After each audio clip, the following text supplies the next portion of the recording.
This is the Bahamas Tonight, the Northern Edition. Good evening all, I'm Shashina Roll. As always, it is so great to have you with us.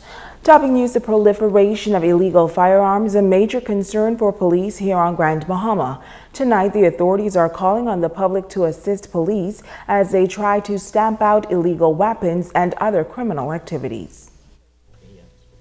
Officer in charge of Grand Bahama Senior ACP Emerick Seymour says, while Grand Bahama is a relatively safe community, there are two areas of concern. One, he says, is the proliferation of illegal firearms. We've seen a proliferation of them, particularly in the hands of our young men of the country.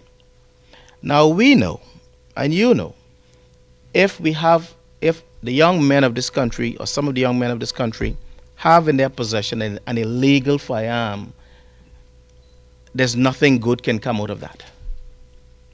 Okay, they intend to use it, and of course use it on their fellow men and women, as has been the case that we've seen, and of course have had to deal with in recent times. So far, there has been 11 murders for the year. The majority were gun-related. Seymour says every resident must do their civic duty in order to keep this community safe. You can bring the gun to us, or if you don't feel like bringing the gun to us, give it to someone who you trust. Give it to a pastor. Give it to some upstanding member of the community. They'll definitely bring it to us. But you can call us anonymously, 911. Call us anonymously. Just give us the information, and we'll go and retrieve the illegal firearm. Another area of concern is the increase in stolen vehicles and incidents of stealing from vehicles. ACP Seymour says these crimes are not restricted to any particular area or any particular model of vehicle. However, he says it would appear that these incidents are crimes of opportunity. A lot of them, the vast majority of them, we feel are as a result of driver-owner negligence. And I say that in these particular incidents, where the driver is parking a vehicle and leaving the vehicle running for a brief period, and the result of that is a stolen vehicle or property taken from it, or the driver parking the vehicle and leaving the keys in the ignition, that's inviting theft. The driver parking the vehicle and leaving the vehicle unlocked, the result is stolen property from that vehicle. Seymour says these types of crimes have been happening far too much, and residents must become more vigilant. Switch your car engine off, lock your vehicle, and take your keys with you. It doesn't matter whether or not you're stopping for a minute, 10 minutes, or an hour. I know I've seen incidents myself where persons just stop at a location, say they're running inside the shop, just pick up something and come right back out, leaving the car running. Okay? Within that minute, you know what can happen? Anything can happen, because we've seen incidents where cars were stolen as a result. The local police chief is encouraging residents to partner with the police for a safer Grand Bahama. Meantime, two Bahamians are in custody over in Florida, suspected of human smuggling. The two were arrested following an apparent smuggling attempt off Lake Worth on Tuesday. Now, according to reports, a cigarette vessel with 19 Haitian nationals and two Bahamians were intercepted by a U.S. Coast Guard vessel in the Lake Worth Inlet around 4 o'clock Tuesday morning. The Haitian nationals, 10 men and 9 females, including 3 female minors, were processed by Coast Guard officials and placed on board the Coast Guard vessel Bernard Weber and transported to Freeport. The two Bahamian men were taken into custody to be charged in a Florida court with 19 counts of human trafficking. Last evening, the 19 Haitian immigrants were brought to the Locayan Harbor on board the Coast Guard cutter and handed over to Bahamas immigration officers. The migrants claimed that they all resided in Abaco and were trying to relocate to the United States. They claimed that they left Abaco for Florida on Sunday evening and that family members paid the alleged smugglers for their passage to the United States. Now, they were processed and then transported to New Providence to the detention center to await repatriation. And police are reporting that 34-year-old Terrence Bodie, also known as Mark Thompson, of number 138 Oleander Street, Grand Bahama, is now in custody. Bodie was captured on Tuesday by officers of the Mobile Division. An all-points bulletin for Bodie arrest was issued last week, Tuesday. And in news from the Education Beat, the Bahamas Union of Teachers giving its assessment of the new school term here on the island. Officials say while the 2015-2016 academic school year may be in full effect, there are some challenges, including an apparent shortage of teachers.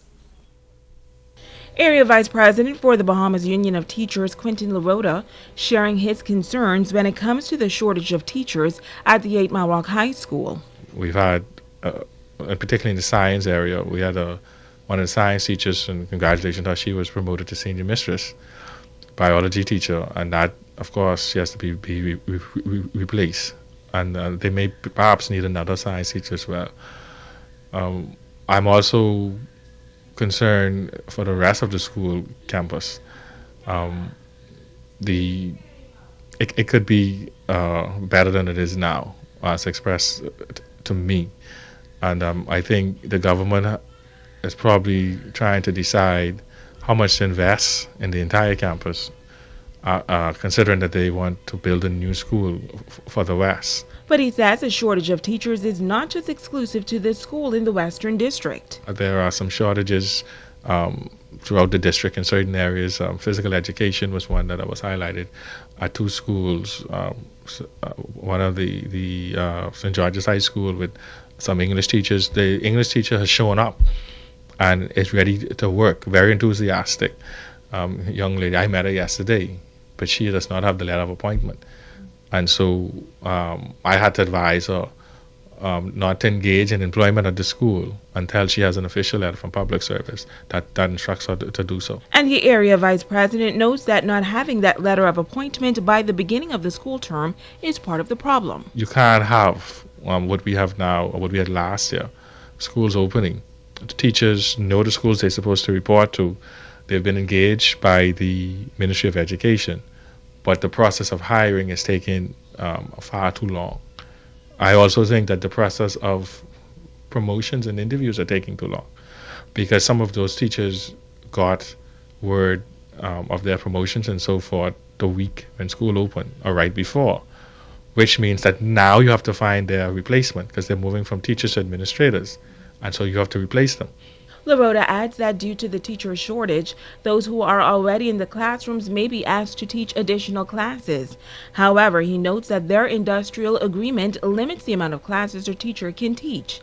This is why he believes all involved must work together. The unions tried in Grand Bahama to be a source to encourage cooperation between management and union on the campuses so that these things could get done, keeping in mind that teachers have rights, and they have a union that represent them and will defend their rights tenaciously. So, but what we're looking for is a spirit of cooperation, respect, and mutual regard for the calling that is shared by administrators and teachers. Stay with us. The Bahamas Tonight, the Northern Edition, continues right after this.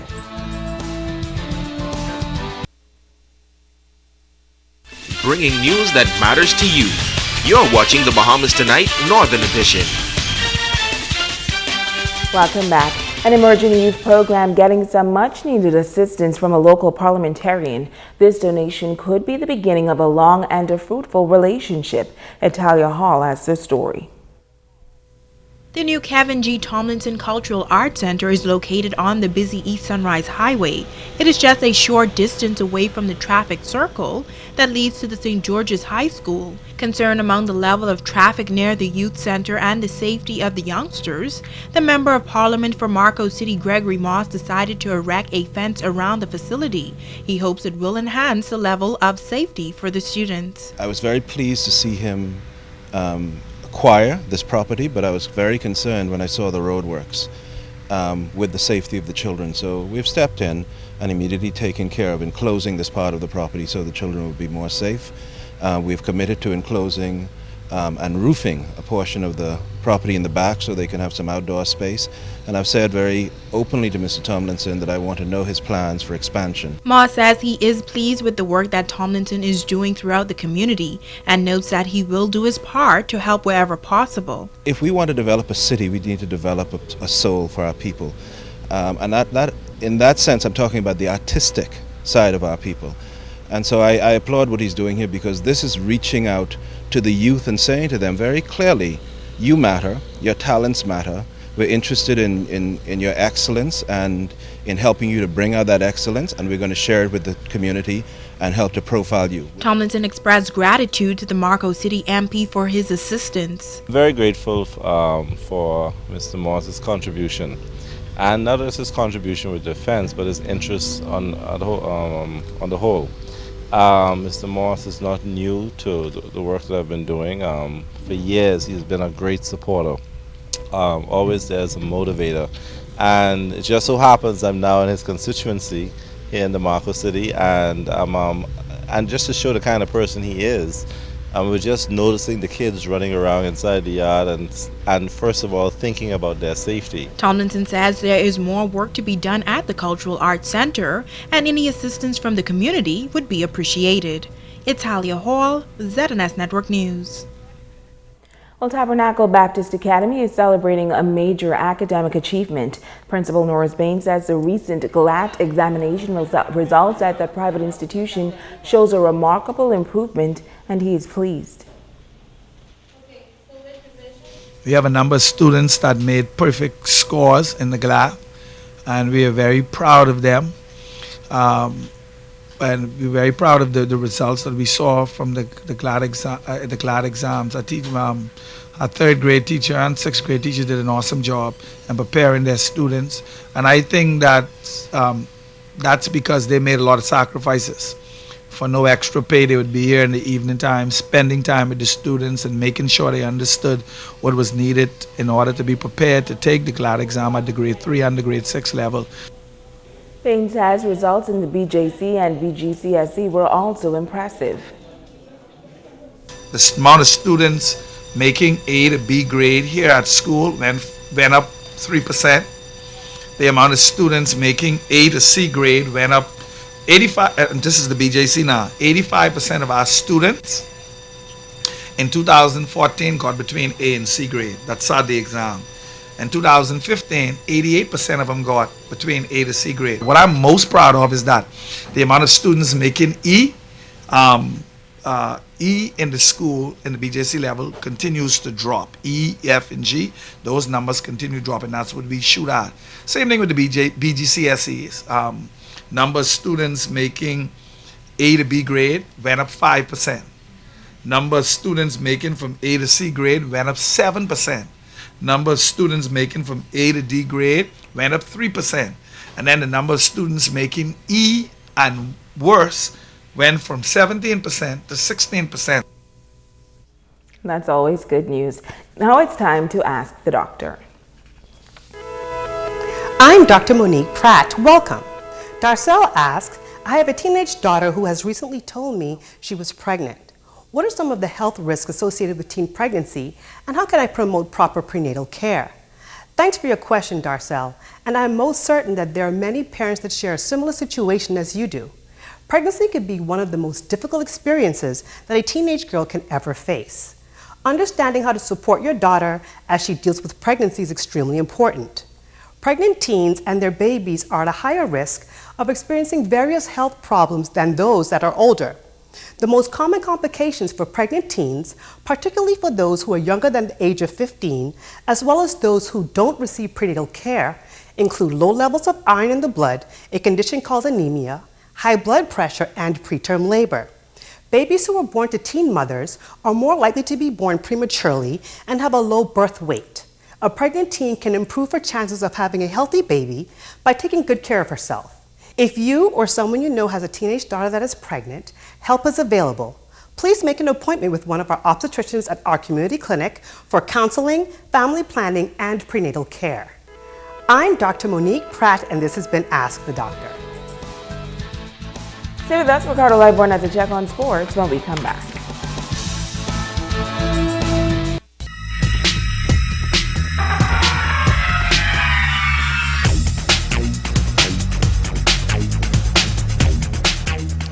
Everybody, it's Sports Time. I'm Ricardo Liborn, and this one tonight is for a special young guy, and that is Neville Hammer Cartwright.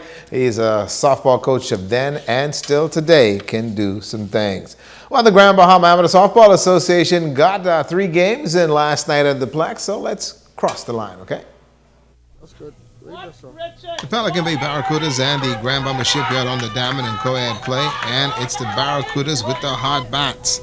Pelican Bay took what the defense gave from the GB Shipyard.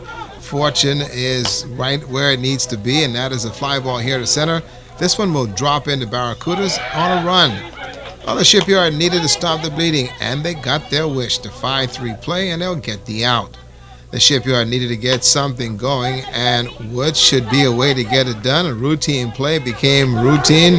No. This one is going to be scored, error 5. The game of softball has hit runs and errors. Third baseman had his fair share of errors. A buggy loaded that.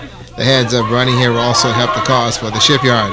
Pelican Bay did hold on to win this one 8-4. Brian Davis got the W, and Waylon Bartlett got the L. Grand Lucan Mixers also defeated GB Port Authority Regulators 9-5, and the Hooligans over Immigration 11-7. Shifting to basketball, Freeport Container Port 9th annual basketball tournament is on court at the Jack Hayward Gym. The teams playing this year, well, A Gang, B Gang, C Gang, Engineering. Freeport Harbor Company is in the mix, also the Grand Bomber Airport Company. The Grand Bomber Power Company and the Port Authority Company also playing, and the tournament will run through Saturday. On the line, trash talking and bragging rights. Guys having some fun. Well known for his passion and love for golf, Percy Major was the man, and he's also known for one of the best golfers in the country at one point. Well, Kemeny Mullings is at the YMCA, where Percy spent quite a long time teaching others the game like myself. Howard Archer taught Percy Major all he knew about golf, and in turn Major made it his life's work to teach others the game.